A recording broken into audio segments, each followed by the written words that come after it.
Bugün İmam Həsən əleyhissalamın dəfn mərasimində baş vermiş xoşagəlməz hadisə barəsində danışmaq istəyərdim. Əzizlər, əvvəlcə diqqətinizə çatdırım ki, İmam Həsən əleyhissalam Həzrət Əli əleyhissalamla xanım Fatimə salamullahi əleyhanın böyük oğlu idi, Həzrət Peyğəmbərimizin də böyük nəvəsi idi. İmam Həsən Müctəba əleyhissalam hicrətin 49-cu ili, bəziləri 50-ci ildə yazıblar, Həzrətə zəhər verilərək şəhid edilmişdir. Tarixi məlumatlara görə İmam Həsən əleyhissalama dəfələrlə zəhər verilmişdi. Zəhərləmələrin sayının 3, bəzilərinə görə isə 4 dəfə olmuşdur. Şeyx Müfidin qeyd etdiyinə görə imamın ölümünə səbəb olan son zəhərlənmə, yəni axırıncısı o zaman baş verdi ki, Muaviyyə oğlu Yezidi özündən sonra vəliəhd canişin təyin etmək qərarına gəldi. O, İmam Həsənin həyat yoldaşı Əşəsin qızı Cədəyə 100.000 dirhəm pul göndərdi və müəyyən vədlər də verdi. Cədə də imama zəhər verdi. İmam Həsən əleyhissalam vəsiyyət etmişdi ki, qardaşı İmam Hüseyn əleyhissalam ona qüsül versin və kəfənləsin. İmam Hüseyn də məhz belə də etdi. İmam Həsən əleyhissalam vəsiyyət etmişdi ki, onu babası Peyğəmbərin sallallahu aleyhi və aleyhi və səlləm yanında dəfn etsinlər. O, özünü buna hər kəsdən daha çox layiq bilirdi. Əlbəttə, haqqı çatır. Çünki Həzrət Peyğəmbərin həm də varisi idi. O, tapşırmışdı ki, əgər bu işə görə kimsə qarşı çıxıb mane olmaq istəsə, heç cür razı deyil ki, bir damla belə qan axıdılsın. Yəni, vəsiyyət edib ki, onu babasının yanında dəfn etsinlər, lakin buna qarşı çıxsalar, bu fikirdən vaz keçsinlər. İmam Həsən həmçinin vəsiyyət etmişdi ki, əgər Peyğəmbərin yanında dəfn olunmasına əngəl törətsələr, onu Bəqi qəbirstanlığında nənəsi Fatimə bint Əsədin yanında dəfn etsinlər. Əl-Kafi kitabında belə bir rəvayət var ki, İmam Həsən vəsiyyət edibmiş ki, onu əvvəlcən Peyğəmbərin və anası Həzrət Fatimənin məzarına aparsınlar, xatirəni yeniləsinlər, sonra isə Bəqi qəbirstanlığında dəfn etsinlər. Bilirsiniz ki, məşhur rəyə əsasən Həzrət Fatimənin məzarı Peyğəmbərin kənarındadır. Dəqiq bilinməsə də ehtimala, ən yüksək ehtimala əsasən. Bəzi məlumatlara görə İmam Həsən Peyğəmbərin yanında dəfn olunmaq istədiyini Həzrət Peyğəmbərin xanımı Ayşə xanım ilə də bölüşmüşdü və o da buna razılıq vermişdi. Ancaq Bəni Üməyyə nümayəndələri bundan xəbər tutanda dedilər ki, buna icazə verməyəcəklər. Bunu eşidən imam isə artıq buna ehtiyac yoxdur deyərək geri çəkildi. Əhl-i-Sünnə tarixçisi İbn Əsir yazıb ki, İmam Hüseyn əleyhissalam bunun üçün Ayşə xanımdan icazə almışdı, lakin Mərvan ibn Həkəmin başçılıq etdiyi Bəni Üməyyə tayfası buna mane oldu. Ola bilər ki, əziz dinləyici desin ki, siz fərqli nəqillər oxuyursunuz. Bəli, fərqli nəqillər oxuyuram, bu mənim üslubumdur. Yəni, bu barədə nəql olunmuş məsələləri oxuyuram. Ola bilər ki, görürsünüz ki, gedişat eynidir, eyni məsələlər var, lakin bəzən şəxs adları və yaxud da ki, bəzən fərqli ifadələr işlədilə bilər, amma yenə də məğz eyni olur.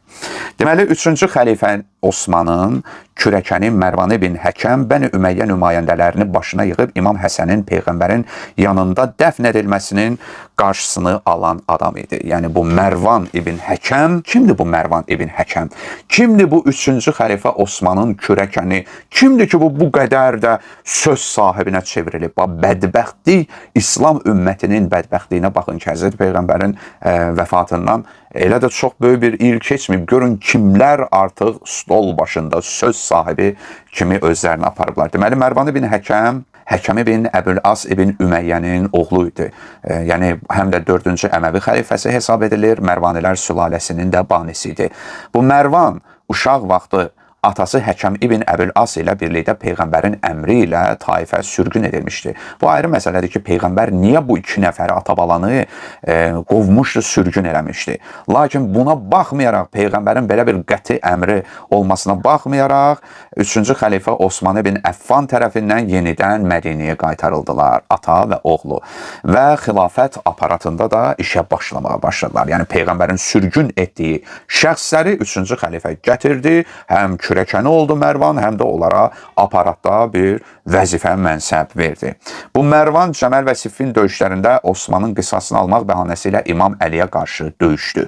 Muaviyyənin xilafəti dövründə o Mədinəyə vali təyin olundu. Bəli, yüksək vəzifələr artıq İslam bir səltənətə çevrilib. Daha sonra Mərvan İmam Həsənin, yəni Həzrət Peyğəmbərimizin böyük nəvəsinin Peyğəmbərin yanında dəfn olunmasına mane oldu. Habelə bununla qalmadı. İmam Hüseyn əleyhissalamın da dövründə, yəni İmam imaməti dövründə Yezidə beyət etmədiyi üçün İmam Hüseyn əleyhissalama da qarşı sərt belə mövqe sərgilədi. Muaviyyə ibn Yezid ki, Yezidin oğlu Muaviyyə idi, hakimiyyətdən əl çəkəndən sonra Mərvan xəlifə oldu. Təxminən 10 ay hökmranlıq etdikdən sonra Hicri 65-ci ildə həyat yoldaşı tərəfindən zəhərləndi və 64 yaşında öldü.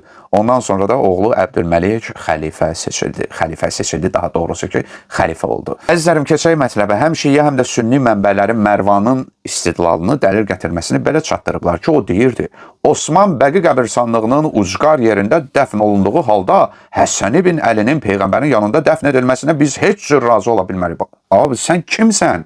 Sən kimsən belə söz sahibi olmasan ki, Peyğəmbərin yanında kimlərin dəfn olunub olunmamasına artıq sən qərar verirsiniz. Görün, İslam ümməti hara qədər tənəzzül etmiş idi. Bəlazuri yazıb ki, Mərvan mane olandan sonra Əbu Hüreyrə ona üzünü tutub dedi, necə olub ki, Həsənin Peyğəmbərin yanında dəfn edilməsinə qarşı çıxırsan? Axı özün Peyğəmbərdən eşitmisən ki, Həsən və Hüseyn cənnət cavanlarının ağalarıdır.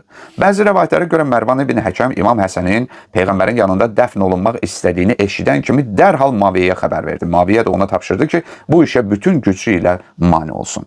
Əhl-i-Sünnə alimi İbn Əbdülbər Qurtubinin yazdığına görə Peyğəmbərimizin təəssüflər olsun, çox təəssüflər olsun ki, həyat yoldaşlarından biri olan Ayşə xanım qatıra minib xalqı başına yığdı. Onda İbn Abbas ona qayıtdı, dedi ki, elə bir Cəmər günü necə yadda qaldısa, indi də istəyirsən tarixdə qatır günü adında bir gün qalsın. Yəni, bəziləri belə ehtimal ediblər ki, bu mənfur tayfa, Mərvan, Bəni Ümeyyə gəldilər Peyğəmbərimizin həyat yoldaşlarından biri olan Ayşə xanımın yanına və onu vəsvəsə etməyə çalışdılar ki, o şəxsən bunun qarşısını alsın. Çünki Mərvan kimdir? Ayşə xanım kimdir? Yəni, Ayşə xanımın daha da sözü keçərli olar. Vəsvəsə etdilər ki, onu ki, çıx bu işin qarşısını al. Yəni, bəziləri yüksək ehtimalla belə bir fərziyyə irəli sürüblər. Peyğəmbərin həyat yoldaşı Ayşə xanım da İmam Həsənin Peyğəmbərin yanında dəfn olunmasına mane oldu. Sünni alimi və tarixçisi Əbülfərəc İsfahani nəql edib ki, Ayşə xanım qatıra minib Mərvanı, Bəni Üməyyəni və başqalarını köməyə çağırdı ki, İmam Həsənin Peyğəmbərin yanında dəfn edilməsinə imkan verməsinlər. Əhl-i-Sünnə tarixçisi Bəlazurinin məlumatına görə isə Ayşə xanım mübahisənin düşdüyünü və az qala qan töküləcəyini görəndə bu işə əl atmışdı. Habelə Bəlazuri Ənsab-ül Əşrafda Yəqubi də öz tarixində Ayşə xanımın dəlilini belə gətirib ki, Ayşə xanım belə dedi, ev mənim evimdir və heç kimin burada dəfn olunmasına da icazə verməyəcəyim. Hər halda bildi ki, maneə törədildi və İmam Həsənin babası Peyğəmbərin yanında dəfn edilməsinə heç cür imkan verilmədi. İmam Hüseyn əleyhissalam qardaşının Peyğəmbərin yanında dəfn olunmasında təkid etdi və deyirdi ki, bu işin Mərvanla heç bir təxlili yoxdur. Yəni, Mərvan kimdir ki, burada söz sahibi olmağa başlayıb? Bəzi əhl-i-sünnə mənbələri yazırlar ki, İmam Hüseyn ətrafındakıların ona tam dəstək verməyəcəyini ehtimal edəndə istəyindən əl çəkdi. Çünki bir qarşı durma düşəcəkdi. Bəni Haşim və Bəni Ümeyyə qruplarının bir-biri ilə qarşı durması demək olar ki, qanlı dava ilə nəticələnəcəkdi. Hətta bəzi mənbələrə görə tərəflər bir-birinə ox və daş da atdılar. Axırda İmam Hüseyn əleyhissalam məsələyə qarışdı və bildirdi ki, əgər o, videonun əvvəlində də dedim, İmam Həsən əleyhissalamın o B planı var idi ki, əgər qarşı durma baş verərsə onu Bəqidə dəfn etsinlər. Əgər bununla bağlı əhd, peyman bağlamasaydı qardaşı ilə, onda vəziyyət daha da qəliz olacaqdı və onların qarşısını əsla kəsə bilməzdilər və onlar öz hədəflərinə də çatacaqdılar. Lakin öz qardaşının vəsiyyətinə əməl edərək qardaşının Bəqidə dəfn olunmasını irəli sürdü və İmam Həsən əleyhissalamı Bəqidə dəfn etdilər. Deməli, İbn Şəhraşub nəql edib ki, İmam Həsənin tabutuna o qədər ox atdılar ki, təxminən 70-ə yaxın ox tabuta sancılıb qaldı. İbn Məşhədi isə İmam Həsən haqqında belə yazıb, düşmənin oxları onun kəfənini dəlib deşik-deşik etdi.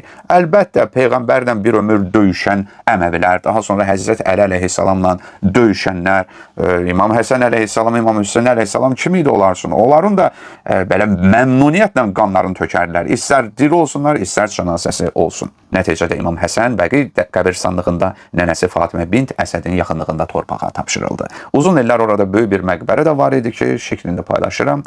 Müsəlmanlar tərəfindən də istər sünni olsun, istər şiə olsun, bütün ümmət tərəfindən ziyarət edilirdi. Lakin Vəhhabilər Hicazda müsəllət olduqdan sonra oranı dağıtdılar.